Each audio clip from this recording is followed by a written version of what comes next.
What's going on, guys? It's Asal, and today we are going to be going over some of my thoughts on Overwatch, a small review of sorts. Now, chances are that you've been hearing a lot about Overwatch lately, as there are quite a few people who are really looking forward to playing the game. Now, at first glance, Overwatch looks like it's trying to make headlines along with every other hero-based shooter that's coming out, and in a sense, it is, but there seems to be this stigma among a lot of first-person shooter fans that a shooter that features heroes or different characters is too close to that MOBA territory and is therefore not worthy of playing because it's too far from that classic FPS formula that we've all become used to, and to a certain extent, I can understand where they're coming from. The problem is that a lot of gamers who play games like CSGO, Rainbow Six Siege, and Battlefield are viewing Overwatch as a shooter gone MOBA, mainly due to the fact that Overwatch features different playable characters, each with their own unique abilities, which admittedly is very similar to a MOBA, but as far as gameplay goes,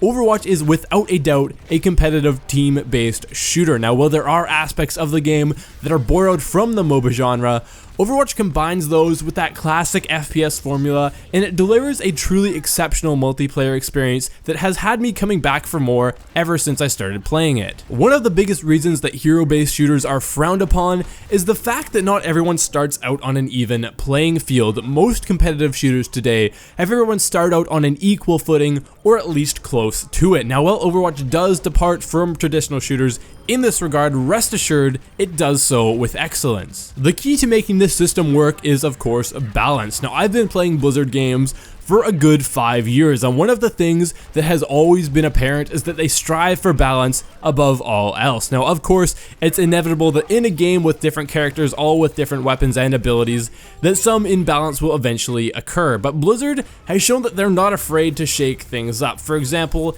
in one of Blizzard's other games, Heroes of the Storm, which I've been playing quite a lot, they modify at least one character every week. They have a strong commitment to quality, and from my time spent with Overwatch, balance has yet to be an issue, and if it ever does become an issue, I have confidence in Blizzard to remedy it quickly. Now, what makes Overwatch unique from other shooters is the fact that it is built from the ground up as a team-based shooter. Now, you might be thinking that, hey, isn't every shooter these days team-based? And you'd be correct in saying that, but Overwatch takes this a step further. Each character has their own traits and abilities, each of which is suited to a different playstyle. Now, some characters, for example, are good at dealing damage, while others are better at taking it or healing their teammates. And because of this, it's not easy for one person to carry an entire team, as the game is really built around that synergy between different characters. So creating the ideal team composition is crucial to success, and it can be a lot of fun too. For example, are you attacking? Pick up some tanky heroes that can push the objective. Defending?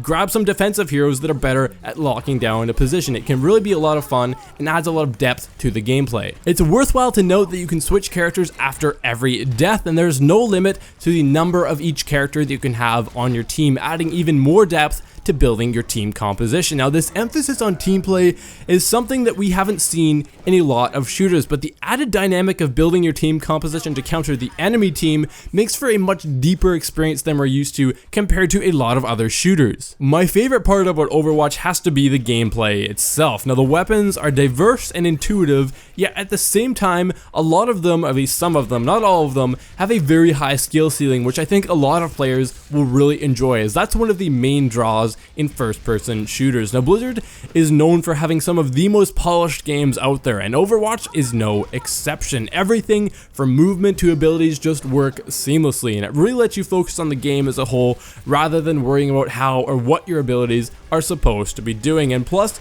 the addition of an ultimate ability for each character adds a lot of excitement to the game, as you can only use it so often, and they can be pretty game-changing. And the addition of ultimates just breaks up that gameplay and makes for some pretty epic plays, which is one of the big reasons I find myself wanting to come back for more, as I never know how the next game is going to play out. Plus, at the end of each game, a short highlight from a player who had a particularly epic moment is shown for everyone to see. Now, this is called the play of the game, and it's a relatively simple feature, but it's a pretty cool way to reward skilled players by showing off their multi-kills. And also, if you're playing with a group of friends, it's pretty exciting to see one of your friends on the highlight reel. Now, even though this isn't the most groundbreaking feature, I find myself really enjoying it. Even if you're getting dominated in a game, there's always the chance that you could pull off something epic and still make your way into the play of the game. So in short, I suppose it's a simple but effective way to just incentivize you to play hard no matter what. My only real complaint with Overwatch is the lack of game modes. Currently,